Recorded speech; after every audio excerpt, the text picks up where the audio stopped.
The dumbbell overhead press, standing, or I could do it seated. And you'll notice that I showed two different dumbbell or hand positions. One, the hands are facing each other, okay?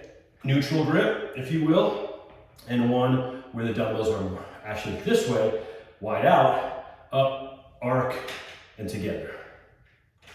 Both are great, and even in between, which is probably where I'll spend most of my time when I do presses, okay? So typically won't come way out here, although sometimes it will, maybe with some lighter loads. I won't always come in here, right? A lot of tricep happening here, really good protection of the shoulders, and better alignment for some skeletal structures. And then there's kind of in between, which is like a happy medium that I really enjoy, okay, for this exercise. So I can do this exercise seated, or I can do it standing, okay? Making sure with either that it's all about posture in the thoracic spine, good positioning. If I am sitting, I am not, well, either one, I'm not arching the back. So as I do the press, I'm not arching to press up. I'm here, locked in. Same thing if I'm in the seated position, okay? Now, with the overhead press, a couple key things to point out. One is find the position that works best for you. A lot of that's gonna be based on, again, your skeletal structure. You might find if you go here, there's some impingement, it doesn't feel right. But you come in here and you got all kinds of range of motion and you're good to go. So that's a really important thing to pay attention to because we're all different. But the other thing I really want you to pay attention to is, should you even be doing this exercise in the first place? So whether I'm seated or standing, I can go right here and line myself up, shoulders over the ears. I've got a good position, good posture. And what I want to do is take my hands and bring them up as far as I can, trying to get the bicep, as you can see, lined up with the ear without cheating, without arching or anything.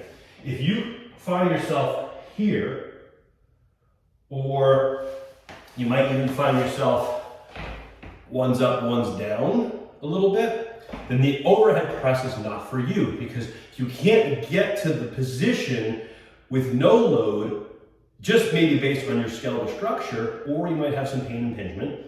Then why would you overload that exercise with weight?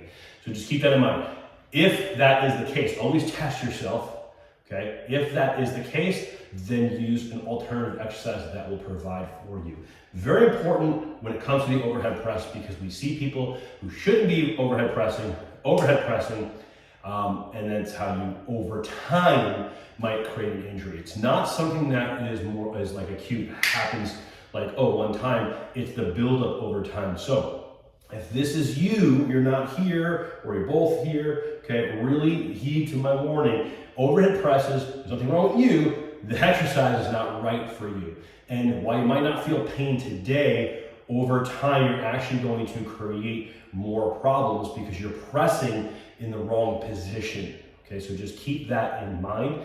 We see a lot of people who end up coming to our program like, oh, I've always overhead pressed. Like, you have no business overhead pressing. Nothing wrong with you. It's your skeletal structure, or there's an impingement. We got to work through that. We got to heal that. Whatever the case may be. Okay, only overhead press if you pass this clearance test. All right, there you go.